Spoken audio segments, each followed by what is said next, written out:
there's a joke that Nickelback is the most hated band in the world. Well, is that prophetic that we would be getting a nickel back in our change because Canada removed all pennies? I forget what year it was, but it's like no more pennies because they took the copper pennies away from us. Now, when you don't have a cent, how do you have a dollar? Isn't a dollar 100 cents? So if you don't have a cent, how do you have a dollar? Same with a little life of a baby. If you don't have a fetus, how do you have a human? What's the big deal of humans? See, you see how they devalue. And of course, when I was a kid, I had a crush on everybody that was on TV one at a time. Maybe even I think I had a crush on Gilligan at some point. But I would just take turns with each one, kind of fantasizing. And of course, Starsky and Hutch were my heroes. I dressed like them. But you see, you can't have clothes that you can't stand like this in, okay? Look at everything is perfect about the clothes, the corduroys, all American, all Canadian. There's no big, gigantic bell bottoms. There's no loud, pathetic hair or clothes. So whenever they do things like that 70s show, what they do on purpose is make everybody a caricature and stupid. Like whether it's like a redo or something, they exaggerate the memory of things. And it's an insult. It's an insult.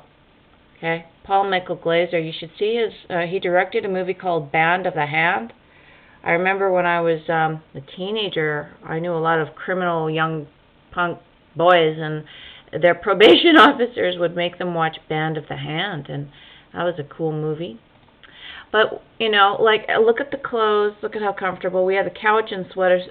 That was classic from British Columbia, Canada. I don't know where Starsky got his, but, you know, I'm trying to say that the stance, the running shoes, like suddenly we all wanted those sneakers that Starsky had because he was able to just run like a bat out of hell on the streets of LA or wherever they were. He was going. But it wasn't because it was all this recycled rubber shit. It was they were like the whatever, you know, I don't know what kind of shoes he was wearing. But we could get back to perfecting shoes. There's a boot in Italy called the Lomer boot that is the best boot I've ever worn, ever, and it will ever be. We don't need, you know, even if things are expensive. See, that's the fun of life, is to budget and to save up for something so then it's really special.